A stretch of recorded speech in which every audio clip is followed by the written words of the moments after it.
Most Australians don't even know what the cash rate is. Let's have a look. Good evening, everyone. I'm Florian Heise, and welcome to another episode of Heise Says. I have my evening stein, and I thought we'd look at this article from news.com.au about how little Australians are aware of what the cash rate is, the official interest rate set by the Reserve Bank. Because, frankly, people may be missing out on opportunities to negotiate with their lender or their mortgage broker for a better deal. You know, you can just make a phone call and see.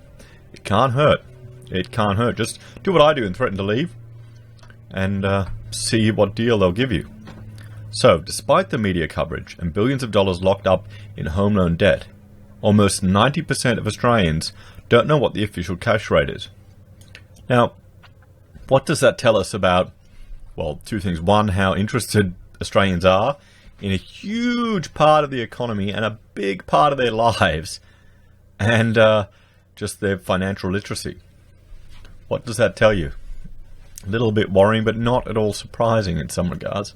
Homeowners could have been mistaken for thinking the rate would stay at 1.5% in perpetuity, with the Reserve Bank Governor Philip Lowe leaving it at that level for nearly 3 years.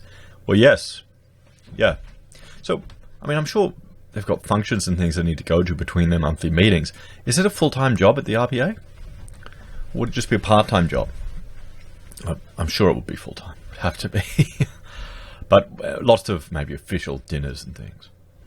But when it was cut in June by 25 basis points and then slashed again to a fresh record low the following month to 1%, the updated figure represented genuine value for borrowers. Well, it's at emergency levels. I mean, let's have a look. We'll have a look here. We'll bring it up. This is showing you just the cash rate. We'll go to our max data, and you can see, you know, over 15% back in the day. 17.5% in January of 1990. Does everyone remember the recession Australia had to have? Could you imagine going from that interest rate from 1% up to there? Just how much of a change it would make to people. And, you know, you can go to the RBA website. You can see here's the cash rate at 1%. At 1%. While the major banks' response to the cuts vary in terms of interest rates on mortgages, a borrower could save $120 a month if their loan was with a lender that passed on the full 50 basis points.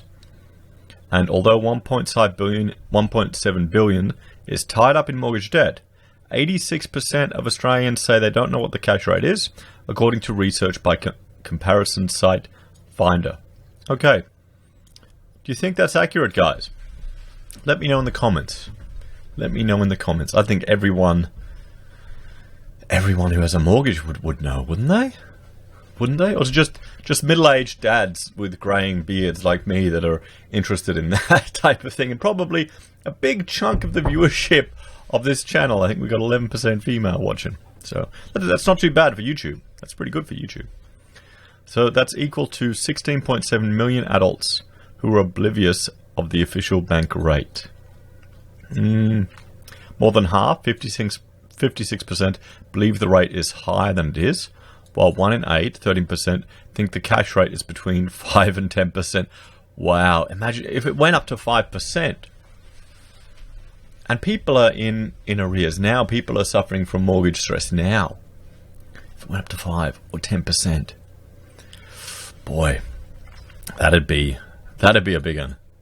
That would be a big one. If borrowers don't know about the cash rate movements, they are overlooking an easy way to save big, Finder money expert Bessie Hassan said. Even the smallest difference can add up to tens of thousands of dollars off your mortgage over time. For the average mortgage of $400,000, a borrower would save $120 a month, $1,400 a year, and $43,000 over 30 years if the entirety of the rate cut is passed on, according to Finder.com. Here's a challenge for you. Here's a challenge. And I'm going to make a separate video on this as a topic. But look at just chucking an extra $10 a day off the mortgage and maybe taking a packed lunch.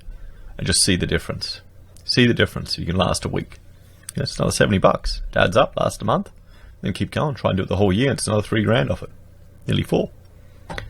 While you might not worry about every incremental adjustment, Aussies need to have a fair idea of what rates are doing and how it affects the interest on their loan, Ms. Hansen said. Compare what mortgage interest rates you have, as your repayments should be getting cheaper. Yes, there you go. I mean, look at all the different options they have. I like these 2.89% ones.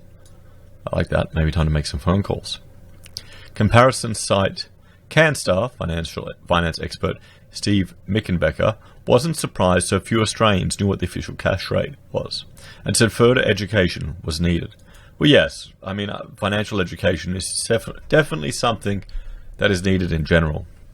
And I would even stress schooling needs to focus more on financial literacy and even just a better understanding of the monetary system and how it's manipulated, how much central planning is involved in this whole thing on a global scale. He said it was important to remember the banks set their own home loan interest rates, which are becoming less likely to follow RBA's cash rate as it continues its lower trajectory. The scenario at the moment is that we are edging closer towards a zero cash rate than we ever have been. And the closer we get, the more banks' profit margins will be squeezed, Mr. Mickenbecker said. Some banks will have trouble passing on any further cash rate decreases to interest rates on savings accounts and will only begrudgingly pass on a smaller proportion of the next Reserve Bank cut to home loan borrowers. The next time the cash rate goes down, banks may only pass on a portion of the cut to home loan interest rates.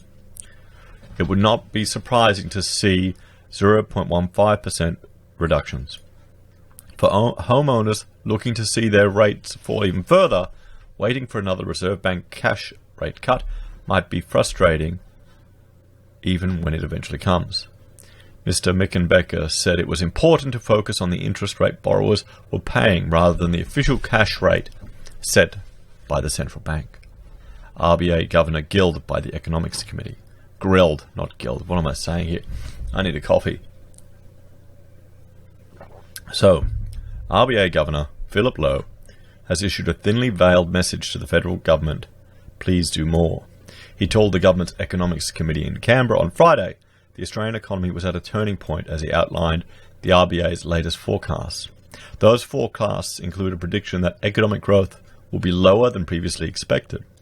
The RBA now predicts GDP growth of 2.5% this year, rising up to 2.75% next year. So they've buggered it up, they've gotten it wrong, and they've had to adjust it now. So what confidence do we have in this figure if they've already gotten it wrong? What confidence do we have in this figure if they've already gotten it wrong? Someone let me know. What's the margin of error here? Which we're never told. Inflation will remain below the RBA's target for some time. Unemployment will stay above 5%, and upward pressure on wage growth will continue to be quite modest, or non-existent, I'd argue. And unemployment, I think, is rising. At least that was the consensus I read about this morning. Dr. Lowe blamed the revisions on weak consumption growth at the domestic level and major uncertainties internationally as a result of the trade war between China and the US. It's always their fault, isn't it? It's become increasingly clear that the extended period of unusual slow growth in household incomes has been weighing on household spending, he said. Yeah, that makes a good point. That's true.